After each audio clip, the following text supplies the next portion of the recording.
I was actually at Drew's house, though, when the T. Wayne thing happened. Oh my God, I remember this. Okay, do you want to kind of back up and explain the context for all of this? Okay, well, astute followers of pop culture may remember back in like 2007, there was a rumored, well, there were a bunch of Lil Wayne and T-Pain collaborations. T-Pain, of course, was the voice of auto-tune, and then Lil Wayne was like being more experimental and artistic with auto-tune, and the two of them like really got along, and they made a bunch of songs together. You know, there was that one on the Carter 3. It's like Get Money or Got Money or something. Yeah, that's an anti-capitalist song because they like either rob a bank or like just gain entree into a bank safe and then just make it rain in the bank. Yeah, they do in the video. But anyway, so there was this whole rumor of like Lil Wayne and T-Pain were going to make an album together. And they were like, yeah, like we started recording all these songs for it. And like it was going to be a big deal. They were like the two biggest artists at the time. Well, I mean, they were both a big deal. I don't know if T-Pain was ever one of the biggest artists, but in a way. He was ubiquitous. Yeah. And then it just never happened. And then, yeah, like 10 years later, when I was doing the Year of Lil Wayne, I was like writing about all these Lil Wayne. What was the Year of Lil Wayne if people are, you know, Zoomers or whatever? Oh, yeah. The Year of Lil Wayne was this thing where actually everybody makes an appearance in this story. Because when Trey and I were living together, there was one, like shortly after we moved in together. Oh, yeah. Also context for the podcast listeners. Trey and I lived together for a year. Before Kyle went on his great wilderness, rebirth. Like right after we moved in, we were just like listening to Lil Wayne one night, like standing out on Trey's balcony. And we were talking about it. I was like, man, this guy has released so much music. You could write a blog post about a Lil Wayne song every day for a year and like not even come close to running out of Lil Wayne songs. And I was like, oh man, I'm going to do it. Which is, I only slightly regret. At one point, if you Googled Lil Wayne, it was like lilwayne.com and then Noisy. Oh, yeah. Now, if you Google Noisy, it doesn't even say Noisy. It's like a top 5 result, probably. It's just like... I mean, our goal is for if you ever Google Noisy, one day you end up getting this.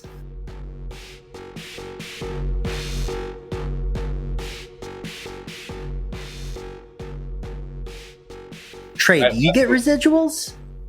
What? Do you get residuals from your... All right, yeah. Do you get residuals from your show, your TV stuff? No. Are you in the union?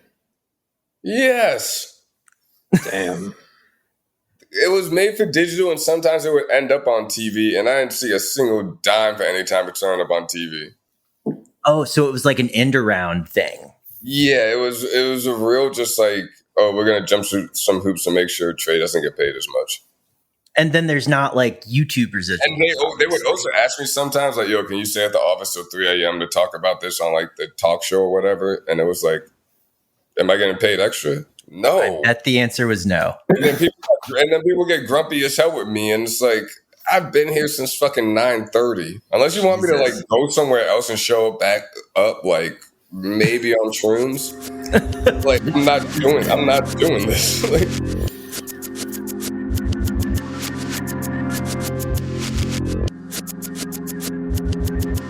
so during the break, I actually watched the clip of Oliver Anthony getting interviewed by Fox News and basically being like, yeah, I don't like he basically was just like, yeah, sorry guys, I'm not racist or something.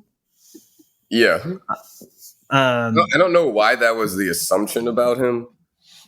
I mean, I think we all know why that was the assumption about him. I mean, like, yeah, we do, like, but also, as someone who's come to love country music over the past few years, you could tell who is and isn't racist when they're singing. Like, what's his name? He got canceled from fucking Saturday Night Live that time. Like, Morgan Wallen. That was clear early on. What, that he is or he isn't?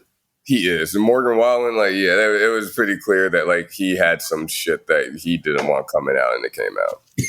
I'm not saying Gets the Guy doesn't, but, like, he's clearly learned his lessons if he does have a video from when he was in, like, high school or whatever doing some wild shit. I feel like anyone who moves to Nashville in 2023, I'm like, you're moving there for, like, the Florida Georgia Line bar and, like, that whole vibe.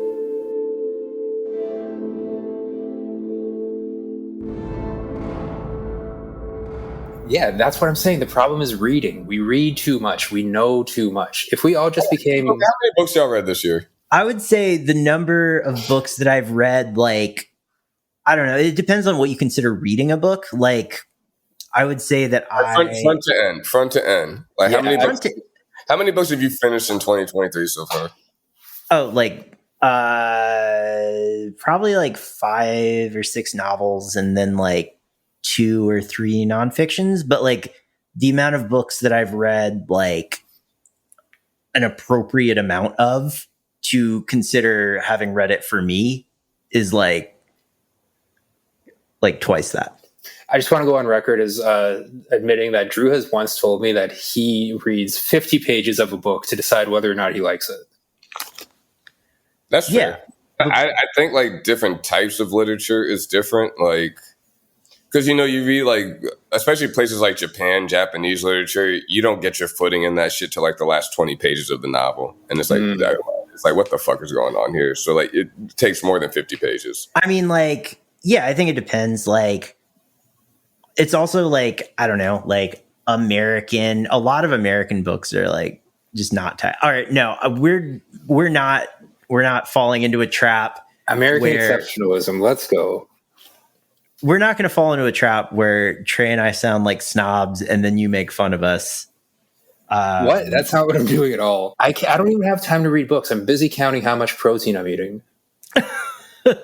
I read like 20 something books this year. So like, what? Yeah. I mean, it's kind of funny because books don't make money online. I think that's really a thing to think about because, like, I forgot who lined it all out, but like, yeah, it's what is it, DCMA stuff when it comes to like putting stuff on Kindle and all. Like, they just buy the whole rights to it, and like that does kind of relate to like making money online. That's true because, like you said, like the pipeline used to be, okay, I'm going to write for the web, and then I'm going to be a TV writer, and then maybe I'll be a movie writer one day. And now that pipeline's kind of been taken down. Meanwhile, the pipeline to go from like Pinky Doll to Hollywood star has gotten shorter and shorter. So in some ways, it's this new economy is better if you're willing to sell yourself more. But if you want to have like an interesting opinion that's like well thought out and slowly released into the culture, then yeah, you're kind of fucked. If you want to make money off that anyway. If you want to do it as a hobby, no problem. Well, the other thing is like it's not just selling yourself; it's selling your soul. Yeah, same thing, I guess, right? It's like I'm not allowed to mature anymore as a person. Like, this is who I have to be for the rest of my life if I'm making money. I can find different ways to be this person, but like, no, this is just who I am from now on. That's true, and like you specifically, like, what would it be worth to be the weed guy for the rest of your life? I mean, I'm still the weed guy. I'm just not on camera doing that shit. Like, yeah. Well, the way both of you guys are phrasing it implies that you are a weed dealer, Trey.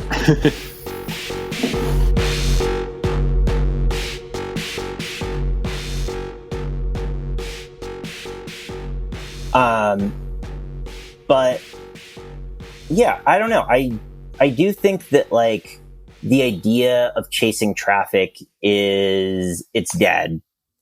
And potentially the new thing is just, if you were a media company, just like cultivating a vibe and hoping that people like somehow give you money. I don't know. You think like people are going to subscribe to Semaphore for the vibe? I think this is now the age of just like individuals.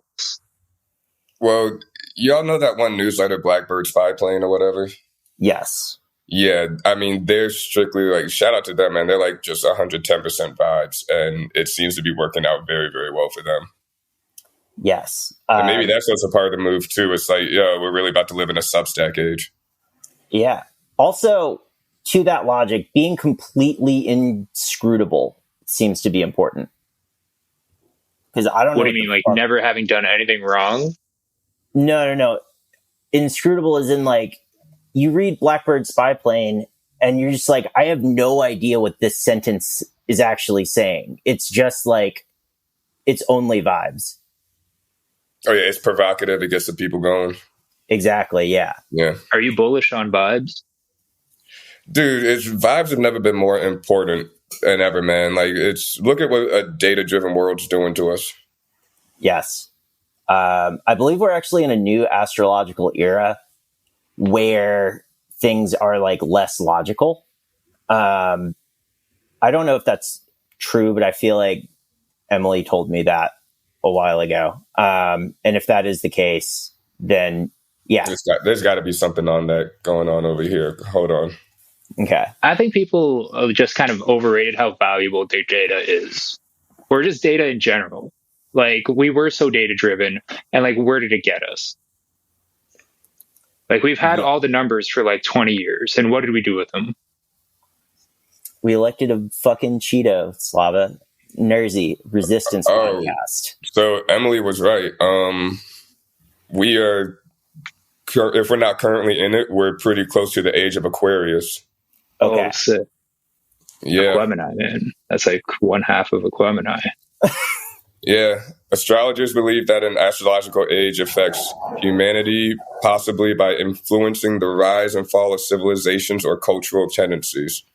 Traditionally, Aquarius is associated with electricity, computers, flight, democracy, freedom, humanitarianism, idealism, modernization, nervous disorders, rebellion, nonconformity, philanthropy, veracity, perseverance, humanity, and irresolution. Okay. Man, ChatGPT wrote that. All right, man. Well, is that better or worse? Is that better or worse than the age that we were in, do we think? Let me see what the age of Pisces was talking about, because that's apparently the one we were in. Okay. Okay, so the age of Pisces defines the time where human beings... Okay, hold on. Okay.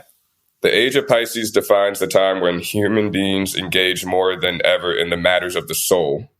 The ideas of human transcendence, dissolution of the self, and connection to a higher ideal consolidated in the collective consciousness and took shape in various forms. The birth of Jesus Christ, the founding of the church, and the establishment of one fundamental religion were a few great marks of this time, which influence human life today. Wow. You know what fish means in jail? Probably something crazy. Probably something we're going to have to cut out, but go ahead. Yeah, the same thing it means in Jamaica. Okay. What? Use your context clues and context clues. Yeah. Oh. Okay. Yep. Okay.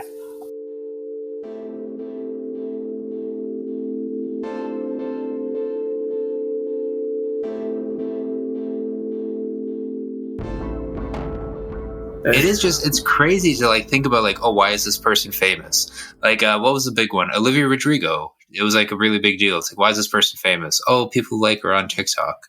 No. She made a song. Wasn't she on Disney Channel or something? Was she? This is easily verifiable. Do kids watch Disney shows? Yes, kids still watch Disney shows, man. Where do you think they get all their money from? Disney? I don't know. Smart investments, bonds, Star Wars, Moana. Yeah, they got a whole TV, well, not TV channel, but streaming service where you can only watch Disney shit. You know where Disney really got its money is its investment in the place we used to work at. That's true. They really cleaned up on that one. Smart money. Olivia Rodrigo was a Disney star on some show I've never heard of in my life, but I wasn't the demographic, so it's cool. Yeah. It's called Bizaardvark. Get the fuck out of here. Bizaardvark. Wait, Olivia Rodrigo got famous off of a show called Biz Aardvark? Yeah. And is this an Arthur thing? Frankie Wong and Paige Alvera are two teenage best friends who post funny songs and comedic videos on the internet. After hitting 10,000 subscribers, well, we should be so lucky. After hitting 10,000 subscribers on their Bugle channel, Bizarrevark, a portmanteau of we know it's a portmanteau of, they are accepted into the Bugle studios where they make their videos while also having to share them with other buglers. I'm unclear on what it's a portmanteau of. Is it a bizarre aardvark, or is it an aardvark who does business? The second one, obviously. Because both are plausible, and either way, it could really change the direction of the show. So in one paragraph, they use this word buglers 6 times. Like, I'm supposed to know what the fuck that is. Yeah, that's a portmanteau of view and Google. Oh, okay. Well, I'm going to take your word for that, because I don't think I'll ever talk about this again in my life. So just wait till next week, buddy.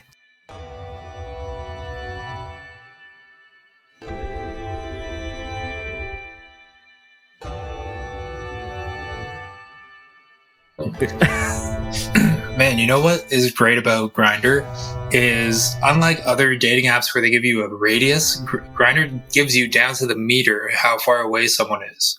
So you'll be like in your apartment and it'll be like 17 meters away. So it's like up or down, side to side. You don't know, but you just know 17 meters. None of this radius bullshit. Oh. Slava, are you selling weed on Grindr again?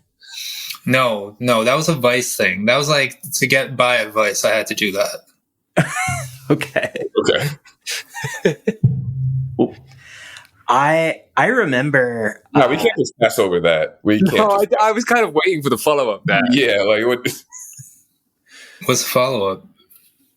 You tell us, man. It's your How do you story. go Like, about selling weed on Grindr? Like how? Like take me through the process, I guess. Okay, well, I tried selling weed on Tinder, and then I got blocked from Tinder forever. Wow. So logically, you can't go to Bumble because it didn't exist at the time. So I went out for drinks with my gay friend, and he told me about Grindr, and I downloaded it. And the beautiful thing about it is that you don't have to like 2-step verification anything, so you can never burn out your email address because you never have to verify an email address. So because it's all location based, you kind of just have a copy and pasted message that goes, "Hey, what's up? Just here to sell weed. Let me know if you need anything." And then you blast that out to like the first 10 torsos on your grid, because it's like a grid-based system. None of the swiping bullshit. Just like a grid of torsos with no face. And you hit them all up, and some of them block you. Some of them try to ignore what you said completely. And like maybe 5% actually take you up on the offer. Then it's on you as the supplier to provide excellent customer service to turn those into repeat customers. So if you started selling weed to somebody on Grindr, would you continue to message with them on Grindr as like your Signal app or whatever?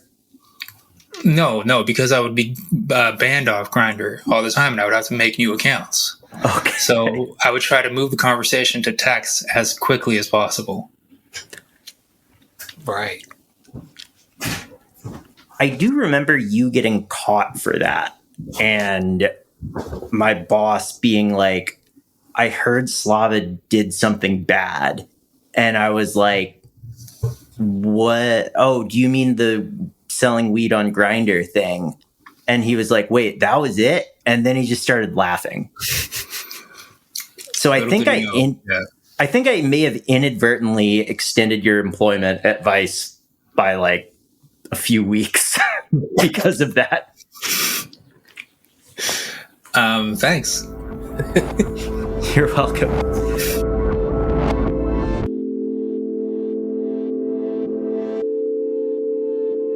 Trey, are you appropriately stoned to go over Drake's poetry book? yeah, I clicked the link. Like, let's get into this shit. All right. So I hate the cover too, by the way. Like, let's just talk about that first off. yeah, it's very hipster runoff meets Spinal Tap. It is called Titles Ruin Everything. A Stream of Consciousness by Kenza Samir and Aubrey Drake Graham. The cover is Facebook blue, and the title is in Helvetica. And Facebook white. And Facebook white, yes. So already we're hearkening back to, the Facebook over everything era in which Drake came up, which is always a great sign. And it looks like there's an album to accompany this book release.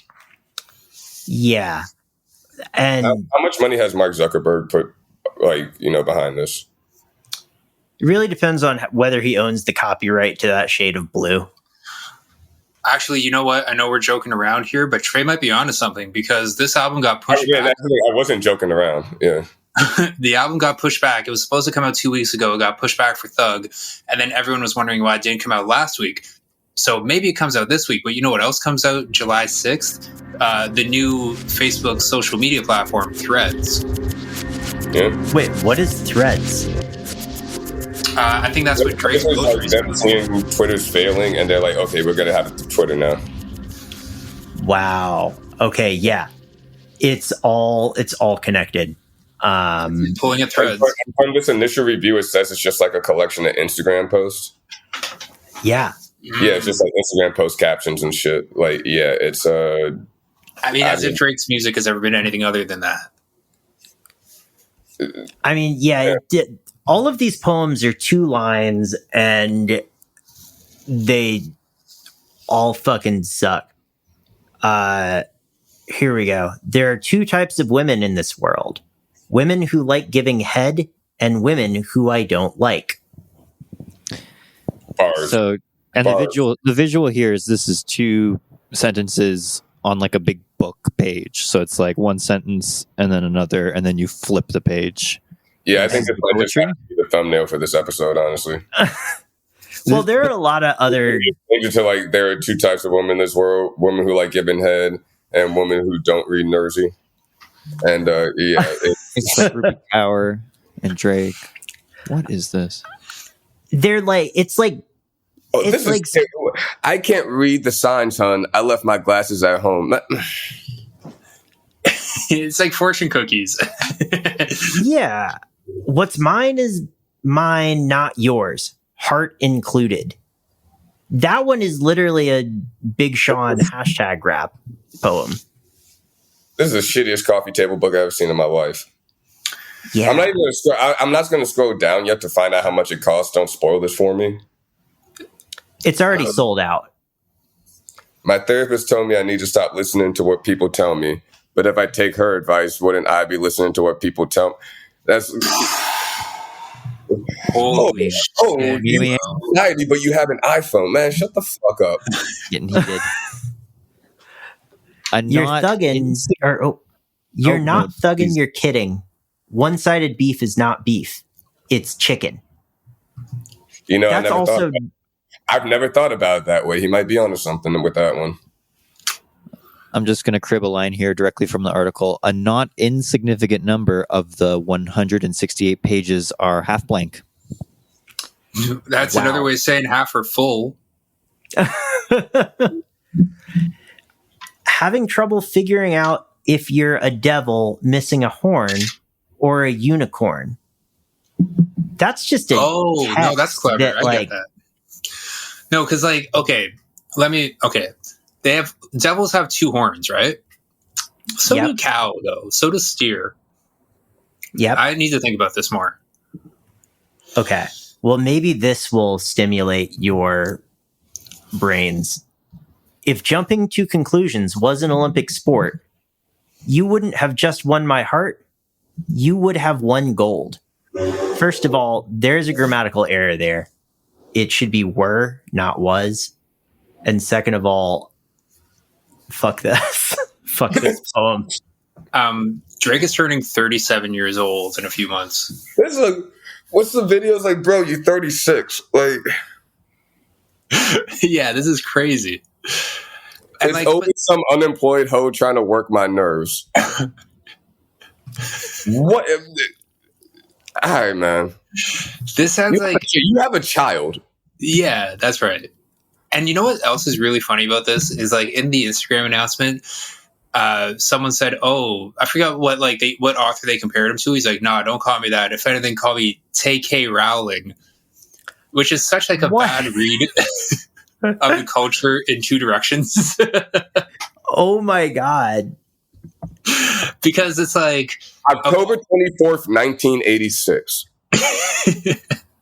October 24th, 1986 is what, I just like typed Drake birthday into the Google bar because I had to make sure he was older than me. That's crazy because Nersey. He would come on Nersey with this content. No, I don't even want him, honestly. Yeah, Drake is banned from the pod. Yeah, you're banned, buddy. Get the fuck out of here. Yeah, dude, like this, oh man.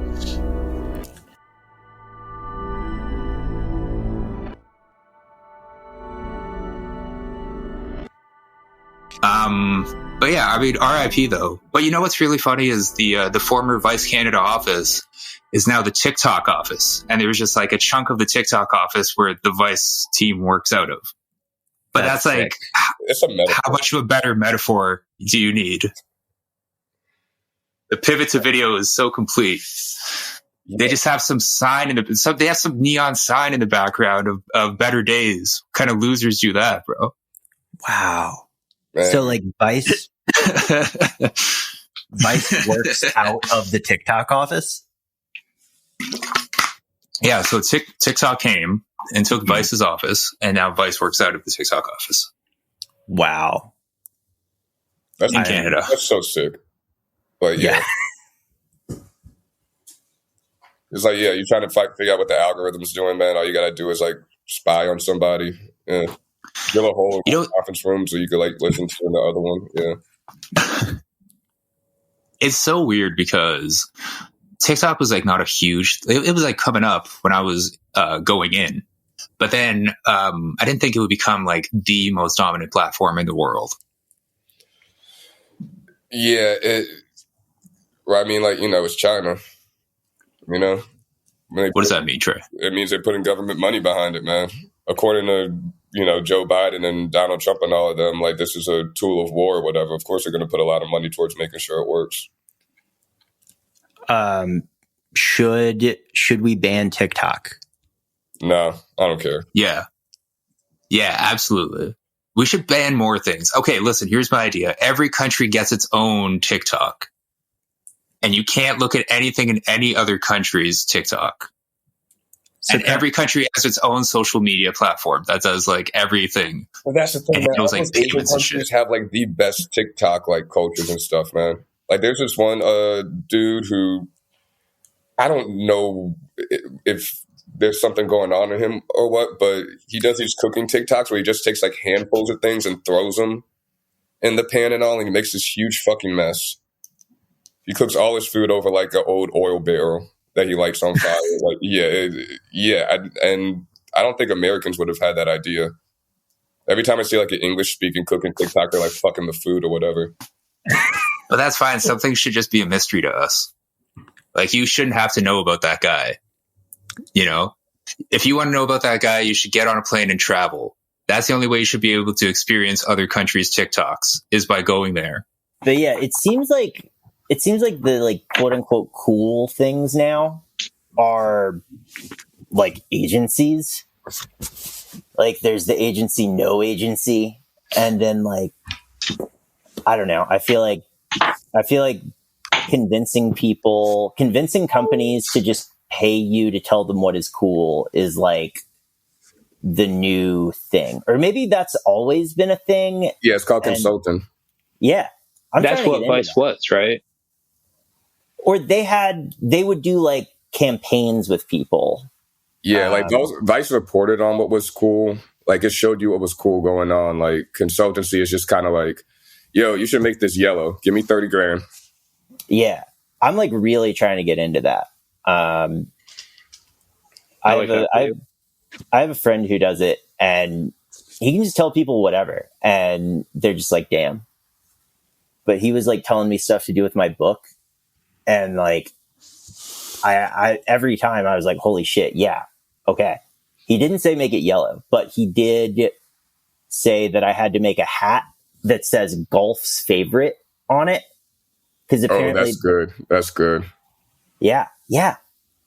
Because apparently that's the cool hat now. Is God's favorite. Mm-hmm. Yeah, Trey, what are the cool hats in New York City now? Well, summertime's coming out, so we're going to see some buckets. Okay. Like the furry Kangol, I don't know if they're on their way out or whatever, but that was a pretty popular hat for a while. Especially like the bigger the better. Okay, that makes sense. Don't know if it counts, but like the luxury do-rags have been holding strong for a few years. Okay.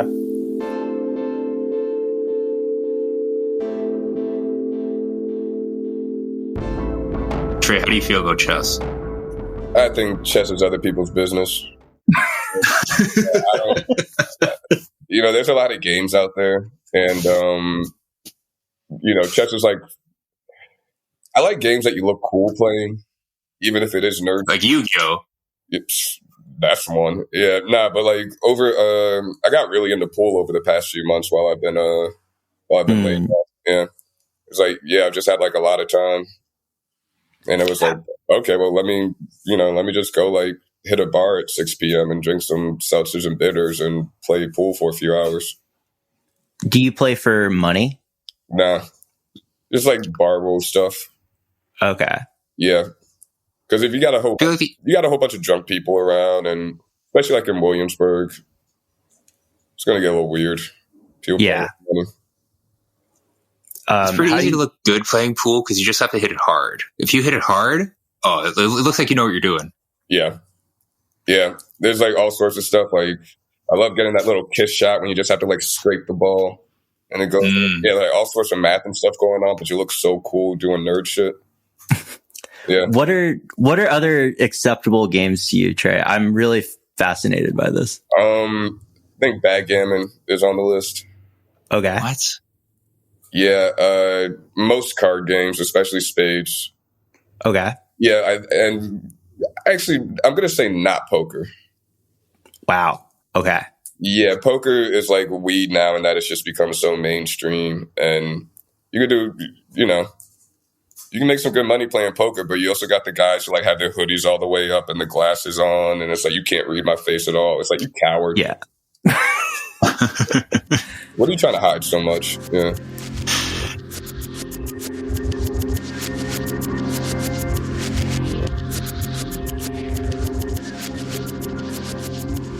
One last thing I want to talk about in regards to the finals. Okay. Is Conor McGregor knocking out the dude in the Heat. Do you think that's real? What is this? Apparently he had to go to the hospital. Do you really think that's real? Look, man, if anybody's going to like think he's jokingly like shadow boxing with somebody, whatever, and then just hit him for no reason out of nowhere, it's Conor McGregor.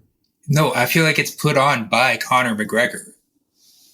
This whole stunt is put on by Conor McGregor to get free publicity, and like no one really got hurt. How would you even punch someone in a mascot head hard enough to hurt them? It's impossible. Because you're a professional punching people in the facer. Like, main guys. But it's not like I went out there and did it and like he did a backflipper. It's like he was selling it like when The Rock used to get Stone Cold Stunnered and he's like flipping around like a fish. Like, no, I legit think that guy got hurt. So the advert, the idea was he was trying to get PR for a spray, like an anti-pain spray, like an ibuprofen spray or something, right? I think. And now we're talking about it. And well, we are, but I only know that because I looked it up, because what it looks like happens is he beats the shit out of the mascot in Miami, right? So like there are kids there who like revere and adore the mascot, I assume. I certainly did with my sports team's mascots growing up. I mean, yeah, when I was growing up, G-Man for the Wizards, yeah. And then he then proceeds to spray the mascot in the face, which if you don't know anything about the context of it, looks like he's sort of macing him. It's really violent. It's like quite upsetting. It's like a bunch of socios in the crowd screaming like...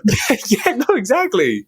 Yeah. It's time for those kids to realize that it's time to grow up. Mascots aren't real, and ibuprofen spray is the one true God. Wow. Wow. It's like we live in a world you could be a sheep or a wolf, you know? Yeah. What is the Heat's mask? Is it just like a giant anthropomorphic flame or something? Yeah, I think his name's just like Heaty or some shit like that. But hot. Bernie. I wish That's that actually quite clever. That's clever. Yeah, Bernie.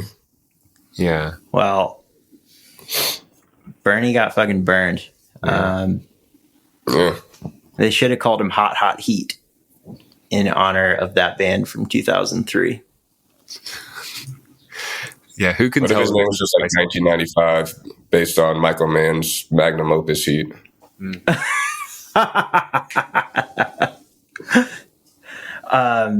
I've been listening to a lot of Locks lately, and there's an incredibly funny line where Styles P goes, "I'm like Pacino and De Niro, call me Panero."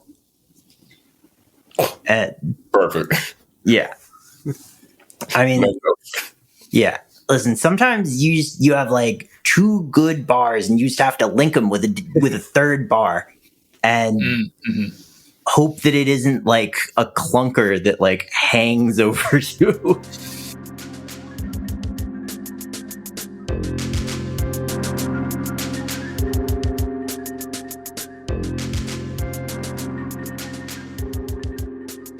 I think that someone like me who is a bit more removed, I look at this stuff and I'm like, I wonder how the differences in technologies that young people like use today versus like when I was their age, like affects how we engage with music. And like, maybe the answer is not that much. Like, I don't know. You got to be my emissary to an entire generation. Go. God.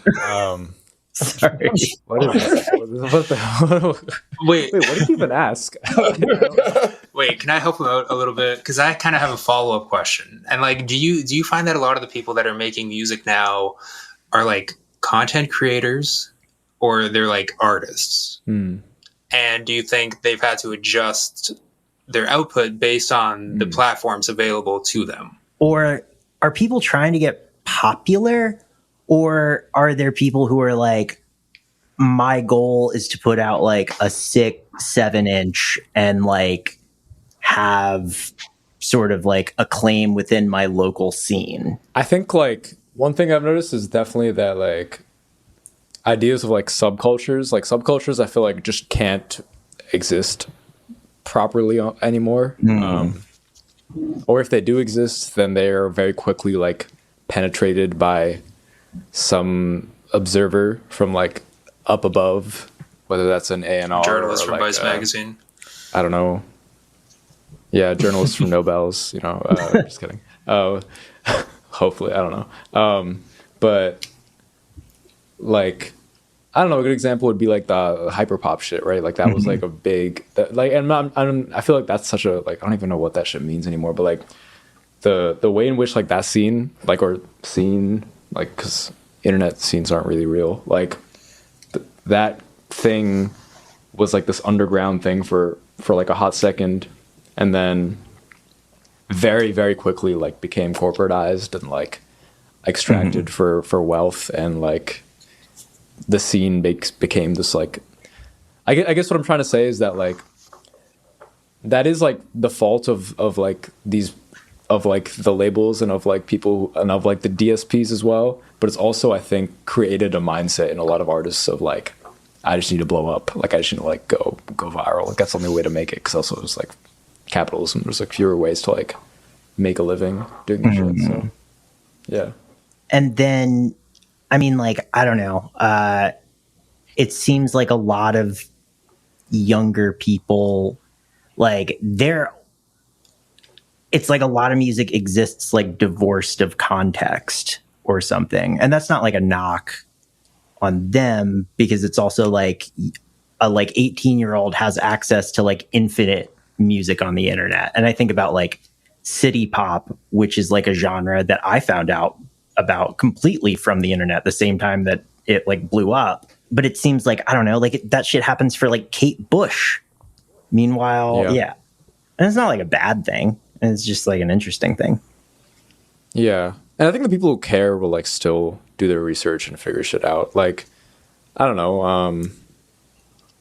I feel like when Yeet, for instance, blew up, not to go back to that guy, but like when he blew up, he was divorced of context for like a lot of people, and still is for sure. But like the people who like kind of fueled his rise, I would say like are doing all that. Like, I'm not sure where you can always find the best journalism about him, but like there's like, it's like dispersed all across the internet in various like little pockets. Like you can find like one dude's like 75% accurate Eat documentary or like, you know what I mean? Like just like the origins of like his group that disbanded, and like how they all met in some Instagram group chat or whatever. And then you could find like, I don't know, like some TikTok that somebody else made about it. I don't know. It's just like, I feel like for how like little institutional like coverage there is of this shit, there's like definitely a lot of like DIY like archiving trying, like people are like trying to do.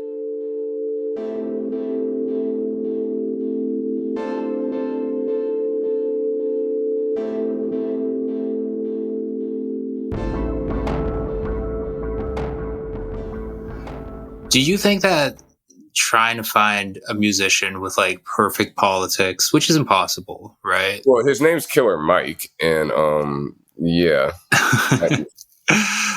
But like, do you think that's going to lead to AI music becoming more popular, because then like nobody made it, so their politics are perfect because they're not real? No, because AI music's still going to suck. And AI is inherently political. Another fair point. Damn.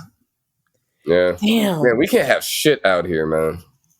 Nope. I just want to go out and be smooth brain one night and like not have to think about like why the beer at the bar costs $2 extra than it did the week before. You know. How much does a beer cost now? $8? So I will say PBRs used to be like $3 and now they're like $5. Damn. Buddy, you got to get down to Philly. They're still $3. That's insane. Beer's $10 here. What? Wow. Yeah. Well, that's $10 Canadian. No, but everything's just so expensive. It's crazy. Yeah, man. Mm-hmm. My cigarette prices gone up. The people who gave me discounts don't give me discounts anymore. Pack of accompanying filters, because I roll my own, those went up $1. A few weeks ago, I went and bought a 12-pack for a buddy's party. Shit was like $4 more.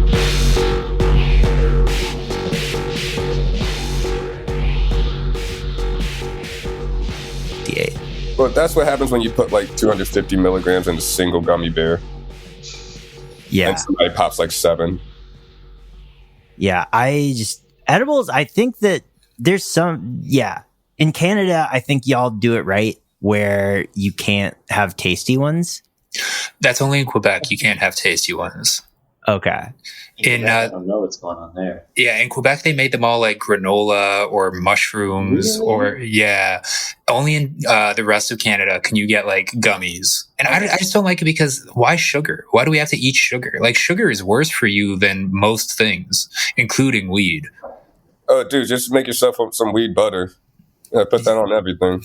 Yeah, no, if they sold weed butter, that would be tight. I want them to start selling it in like whey protein mix, so I can have a protein shake and it's an edible. Oh, so there's actually a company that makes a powder. It's like a THC powder, and like it's apparently better for cooking because like it's more even throughout the food. Because like when you make like weed butter or you cook with like weed oil or whatever at home, it's hard to like figure out what dose each thing you're cutting is, but like this powder helps spread it out evenly throughout the entirety of whatever you're making. So I think I saw this on Twitter. Was someone putting it on a glizzy? I wouldn't be surprised. Yeah, I think that's the one. That's crazy. I would snort that. Okay. I don't know what you want me to do with that information. Well, I mean, I actually was wondering, like, are we now getting to snortable weed?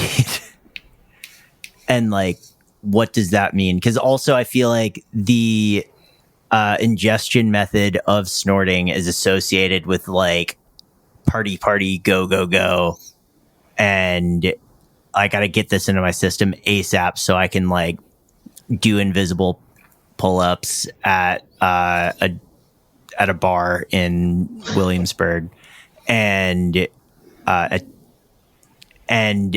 so like, why would you want to snort weed so that you could like disassociate? Yeah, or even just like play fucking Elden Ring or whatever.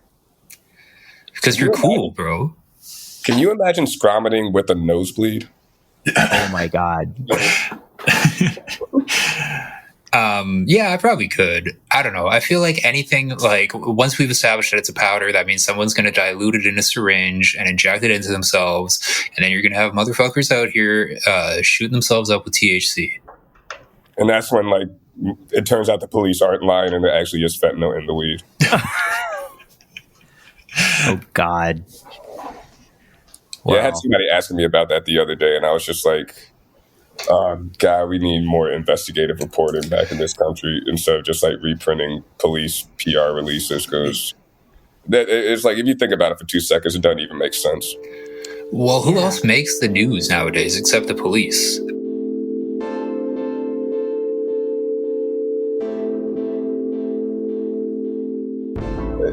Okay, real quick, Slava, please stop shaving your head.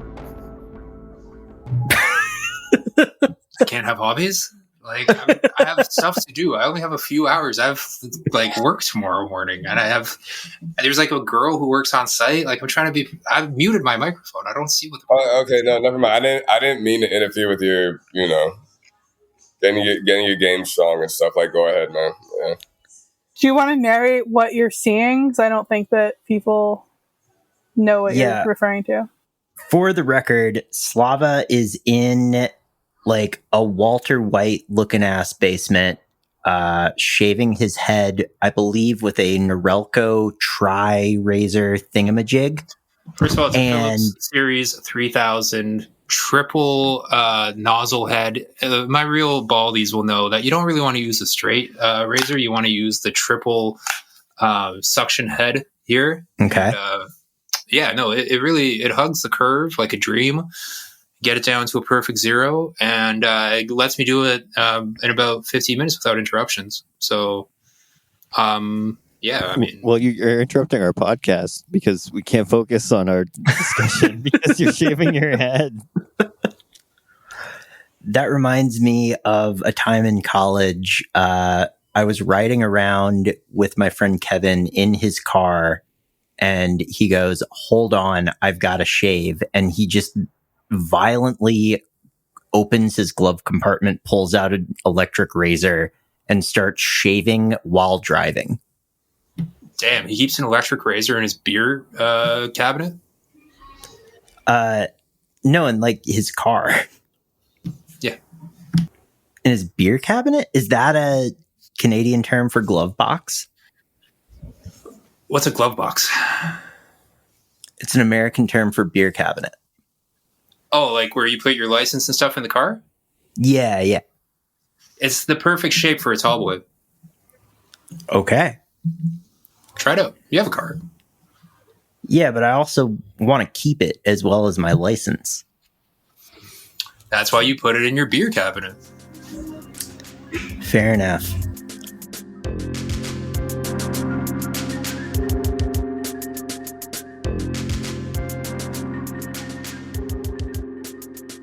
Well, that's my other question, is who even advertises anymore?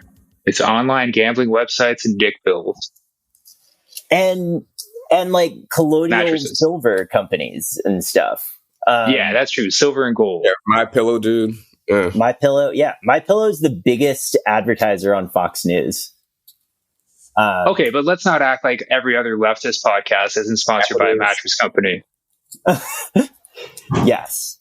Well, I think that you have like ads that focus on, or you have advertisers focusing on like sort of demographics. Like if you're a mattress company, you do want to reach someone who has a podcast because they have, they clearly have time, which sort of implies disposable income, which implies they need a fucking mattress.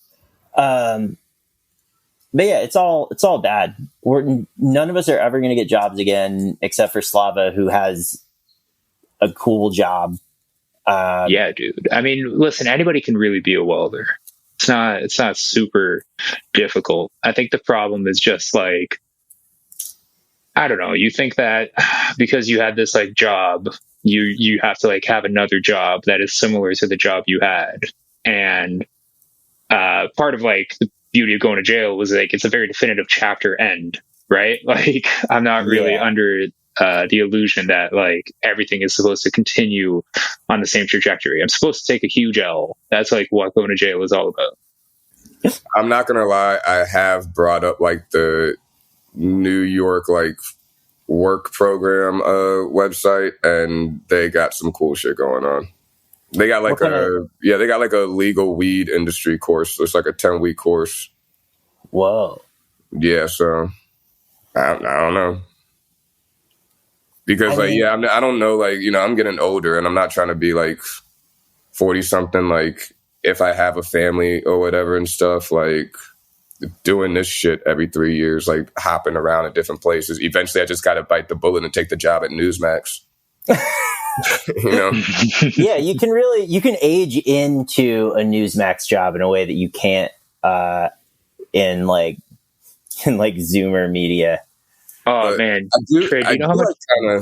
I do kind of wonder, like, with all these new, like, the OANs and the Newsmaxes and stuff, and, like, these new, like, right-wing media places popping up that are kind of, like, what Vice and BuzzFeed were supposed to be on that side. Like, when does this start happening in the right-wing media? I mean, I genuinely think they have a comparative advantage because the audience is older and they get their news from Facebook, and they also get their news from the TV. And the product that David Roth made a joke about this recently in a piece he wrote about Tucker Carlson. But like the fundamental message of those networks is you should stay inside and keep watching the TV because it's fucking terrifying out there. Yeah, but what I'm saying is I wonder, like, because we have, about, like, 6, 7, 8 of those right now? Yeah. What happens when it's, like, 36, 37, 38? Because you only got 24 hours in a day. Then we will be truly free. All right. Yeah.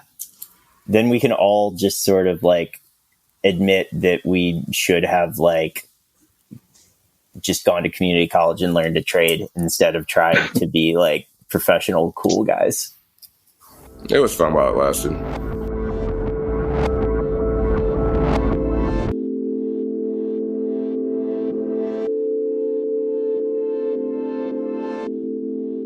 Yeah, I guess, like, for your generation, like, punk and DIY and all that kind of stuff, like, what does that kind of look like in the mainly internet era? It's so weird. Like, I feel like punk is just not real. I think we were talking about Whole Lotta Red, like that album, everybody was calling it like a punk album, and I was just like, the whole time I was just like, this is such a that's a commercial rap album. Like, this is such a literally not punk. This is like the opposite of punk. Like, it sounds like daring maybe or whatever.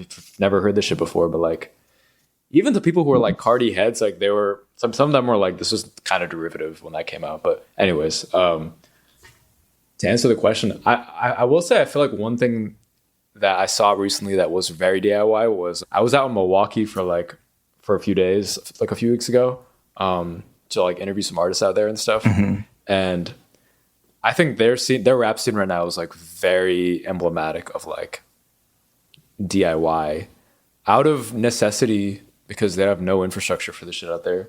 But also because I think they've also avoided the gaze of like the internet for so long and of these like power structures. And like, because of that, they've actually, now it's changing. Like, there's definitely like industry interest in some of the artists out there. But, what do you want Nobels to grow into? Like, what do you want it to be? And like, yeah. I'm still figuring that out. I'm not gonna lie. Here's like God, I don't want to say elevator pitch. Like the thing, like the abstract thing of what Nobels is probably like something like like encounters with like culture like before it happens, if that makes sense. Like, which is so it's a working thing. That's really corny, but like I think like the things that have popped out for us the most and have been like the most fun to edit and just like really like investigate have been things that are like just like just like weird like ephemera on the internet and like in music scenes that kind of has it's clearly not like yet invaded like everybody's timelines and not yet been like fully turned over, and then like it gets turned over a few months later or something, and then like everybody goes back and finds our shit about it from, you know, that's like the most fun to me. It's like that stuff. So I think I want to like keep at it with like just like these like scene reports, and like that's like the focus for me, is like getting more stuff published in that vein. And then definitely like more like I want to add video to it, not pivot to video. I want to add video to it because I like making videos. Yeah, and I have a friend who like does Nobels with me, who's like very much in that. He's like a video person, so like we like shot a lot of footage in the Milwaukee scene, which we're like editing right now, which I think will be cool. And I think like that's another like prong. And then the final thing would definitely be like live events and stuff like that. So we got like we did our first show at the end of last year with like Arx, Poppy, and like a bunch of other guests, and then we're having like another one like this end of this week actually in Brooklyn. It's like pop star Benny, and who's like this kind of like rising Atlanta DJ and producer, and a couple other acts, but he's like somebody we've been covering for a while, so we're like, we should do a show with him. So it sounds like the main thing is like you're trying to build community, like you're actually trying to get people to come out and like meet other people, which is noble. No, it's no bells. Yes.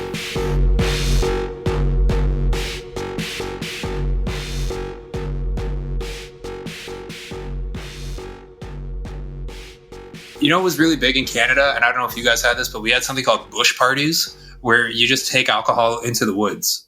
Oh, I've seen Letterkenny. I know about this. But you guys didn't do that? Oh, no, we had like field parties every now and then, or like after the school year, there would be beach week or something. And yeah. There was some land by the river that everybody just called the land.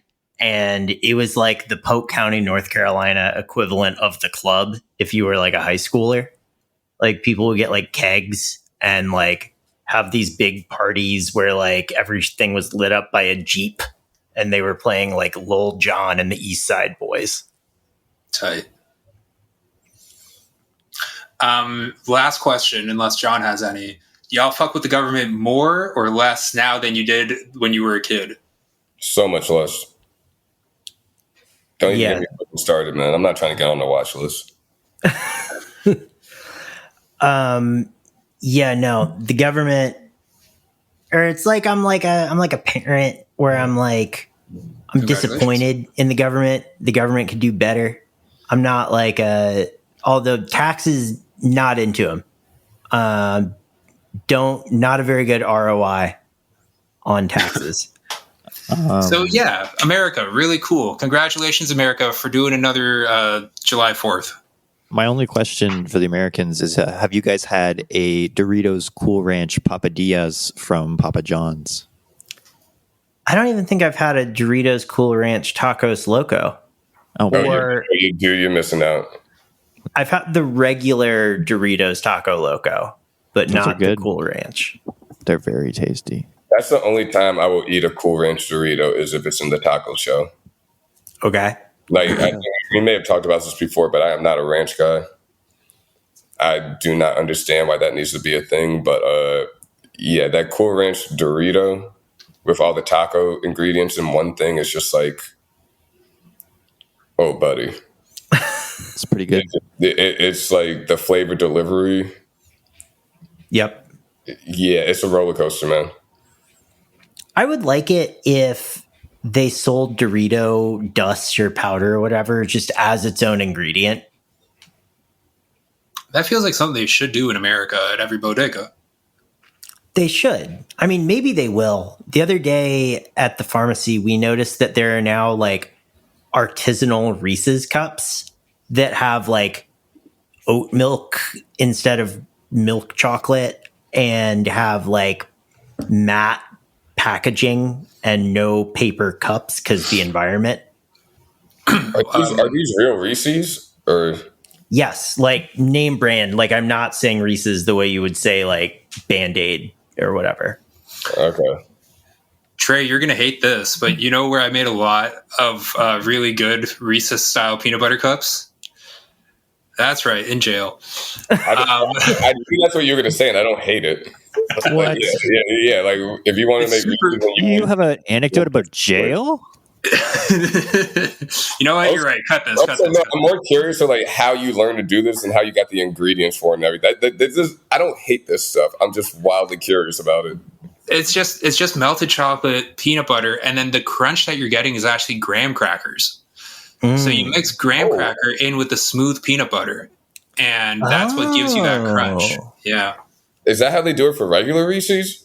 Honestly, if it isn't, they should start, but it has to be, right? Because there's no way they're using actual peanut butter. That shit's not actual peanut butter. That shit is like a third thing, you know? Yeah. No, I get that. So that with that. Yeah. And then you can like vary the sweetness with icing sugar. But it's super easy, and you make them in little styrofoam cups because then you just pop them right out instead of making them in like baking trays or muffin trays or anything like that.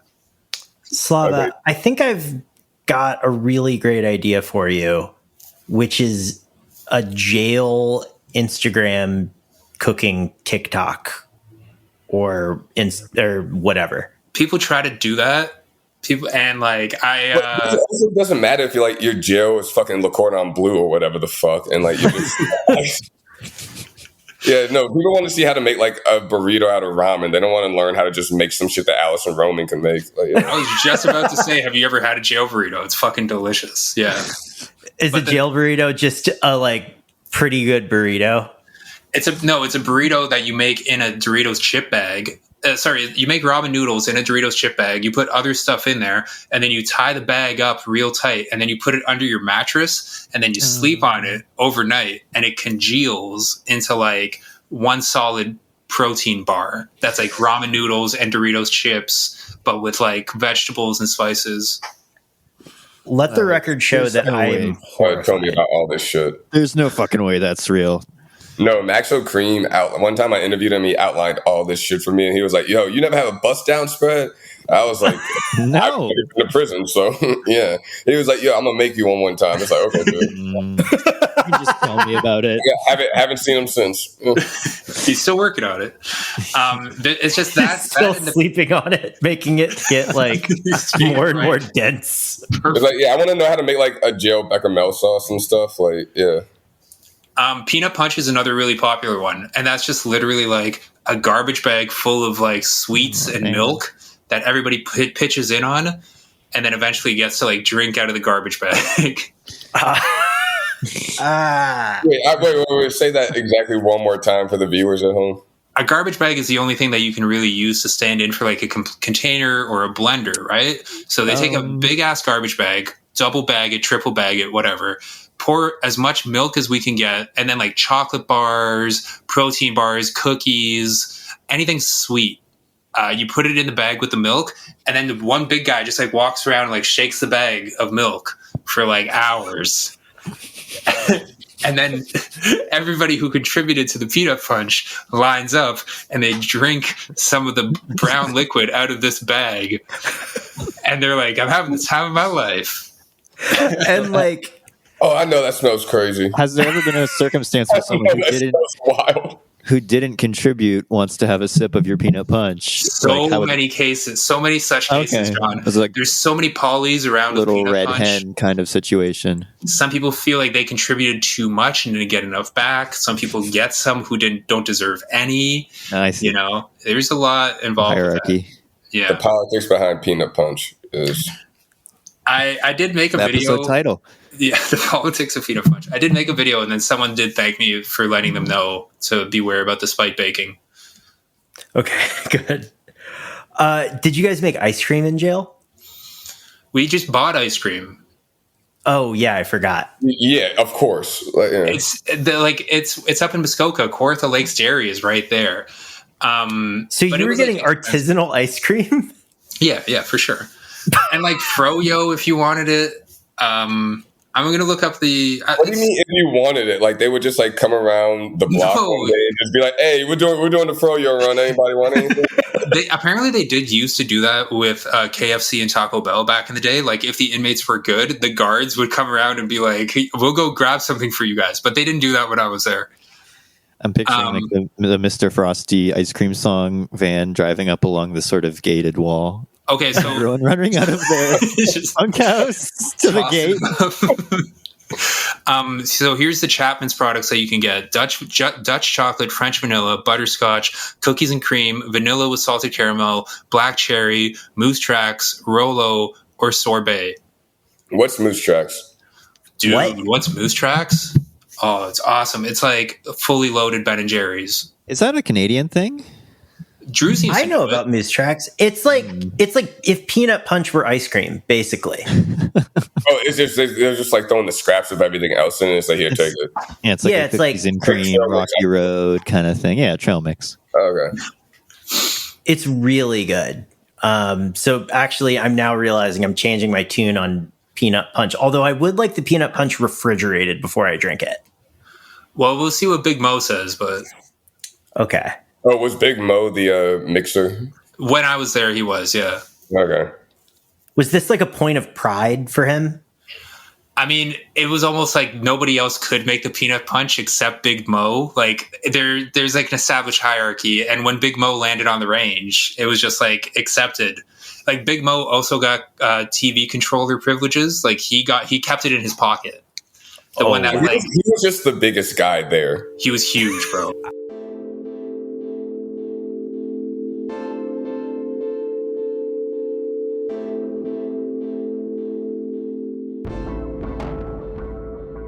All right, so Trey, you have alerted us to a disturbing phenomenon in the live music world that involves people throwing shit at other people while the other people are on stage. Can you explain what's going on here? No, I can't because I don't understand what's going on. But like the past, few weeks, months, or whatever, they've been very, very fucking weird with people. So we know about Baby Rexha, right? That's how you pronounce her name? But Baby Rexha? BB Rexha? Yeah, whatever. I don't know who that person is. No disrespect to Prime Minister of Israel. Rexha. Yeah. But yeah, somebody threw a phone at her on stage and like hit her in the eye. Oh, wow. Yeah, dude immediately got like pulled over the fucking railing by security and when asked about it, he said, "I don't know, I just thought it'd be funny." Wait, didn't like a rapper get hit with a phone or something recently too? Probably. Okay. Yeah, that sounds. I mean, it sounds about right given the current climate. But also, Pink has had two instances where someone threw like I think one of their parents' ashes. Yeah. What? Someone threw someone else. Ash. This is a little cooler, but they gave her a wheel of cheese. Okay. I mean, as long as the wheel of cheese is not used in like a weapon style, I like that. Did they throw like an urn at her or like? I think it was just like ashes. Yeah. Okay, so like my mom loved like LeBron James. There's a crazy video of her being like, "Is this your mom?" Oh yeah, and then like 6 days ago, Mother's ashes on the stage. And she's like, "I don't know how to feel about this at all." Like, I'm covered in your mom. Yeah. Okay. But that's the thing. Like, I think part of it is we're still giving ourselves excuses for like COVID, post-COVID behavior. Like, oh, everybody's being a little weird and shit. It's like, nah, man, we're 2 years past this. Like, stay your ass in the house if you don't know how to act, You don't think it's people living life to the ultimate maximum? Yeah, I'm cool with that as long as it doesn't infringe on anybody else's life. Like, if I'm walking down the street or whatever, and you throw a dead person's ashes at me, like, what are we allowed to throw? One of us needs ashes next, man. That is insane behavior. Throwing hands. You throw ashes and throwing hands. Yeah, exactly. What about tomatoes? Maybe we should just bring back throwing tomatoes at people on stage. Yeah, but that's a negative connotation. I think this person was trying to be positive throwing the ashes, but that's not normal. It's like That's it sounds like yeah. Sounds like it's like a result of undue exuberance on the fans' part. Yeah. Although I feel like this had to be a Live Nation show, because how the fuck do you sneak ashes into a venue? The Wheel of Cheese is more concerning. I'll give you that. Yeah, like you actually don't know what could be inside that cheese. Could be some ashes. Mother's cheese. Yeah, they were in cahoots, those people. Well, I'm just imagining, like, all right, so here's the unambiguous pro case for throwing cheese at a performer. It might not have been thrown. Let me look at this real quick. Okay. The cheese may have been placed gingerly upon the stage. And this was it looks like this was Hyde Park as well in London. The singer can be seen interacting with concert goers at the edge of the stage, smiling and giving air hugs, belching out lyrics to Fucking Perfect. She eagerly bends down to take an offering from the crowd, a circle of Brie de Meaux, which she hugs close to her chest and mouths, "I love you." They crowd surfed it up to the stage from the back. Cheese, yes. Yeah. Ashes, no. I mean, the way I would have stolen that Brie. Brie Rexa. The thing with the phone, the argument I'll make to be pro phone. Well, I'll make two arguments. First of all, I paid money for this concert, and it's my phone. I'll do whatever I want. The second argument is it makes for some cool moments when it lands at the concert goer's feet. The performer's feet, and then they pick it up. That's like a cool TikTok later on.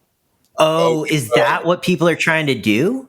Yeah, I've seen it happen with Chris Brown a bunch of times. Wait, and then he just throws the phone back into the crowd? See, that's my second question is like, then what? Maybe it's like... Would it be funny if the intention was the same the whole time and they just don't like the artist, but Chris Brown is just like misreading the situation?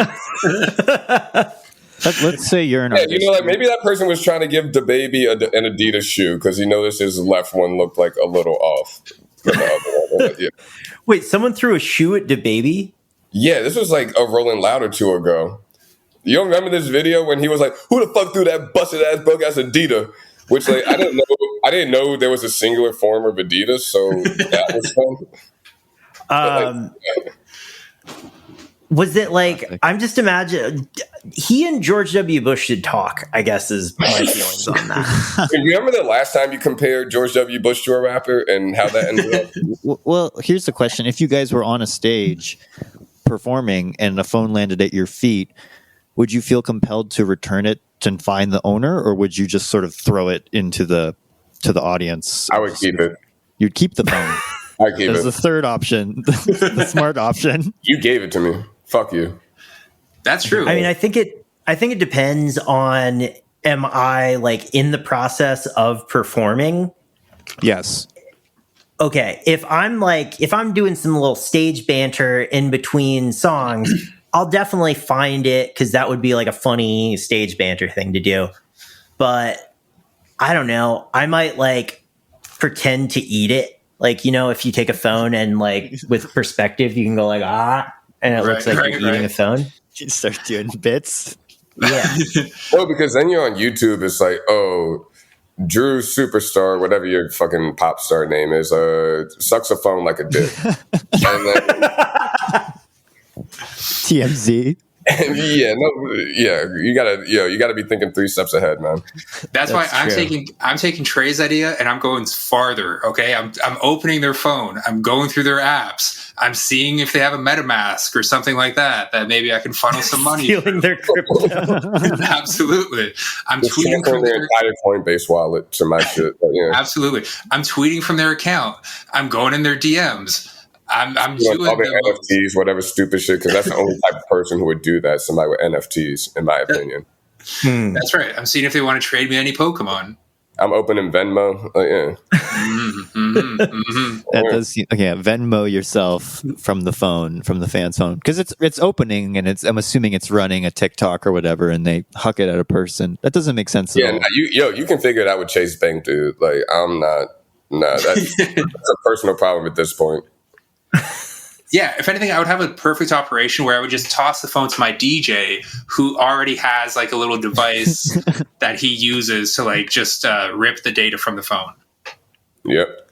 What makes you think you have a DJ? You don't even know what kind of band you're in. Are you saying that you're like in like a new metal revival band? Because like Slava, you have the beard of a bassist. I think everyone has a DJ at this point, first of all. And I don't know what that means. It kind of looks like Shel Silverstein right now. I don't know. That guy also has hairy shoulders, right? If I'm not mistaken. We need more hairy shoulder representation. Shell. Oh, I thought you meant Marcel the Shell. No, who famously does not have shoulders, but yeah. Yeah, no, that's his whole thing. Marcel the Shell with shoulders. Oh, shoes. Never mind. I will say that like in 2011, I went to a Dipset concert. It was like when they were doing their reunion stuff. They've done a million reunions, but it was like one of their first ones. And when Joel Santana was doing like his solo songs, women were throwing underwear at him, except he was like, I mean, he probably was only like 36 or 37, but he also just had like a lean gut. But it was like they were like throwing their underwear out of nostalgia for when Joel Santana was super hot or something. Yeah, I mean, like Mick Jagger looks like the Scarecrow from The Wizard of Oz, and he still goddamn gets some underwear thrown at him. Yeah. But that's like extra underwear that they brought with them, right? I would assume so. Yeah, they're not going to the bathroom at that age. It's interesting that the underwear is socially acceptable, but the phone is like, don't do that. That's right. And you could spread more disease with the underwear.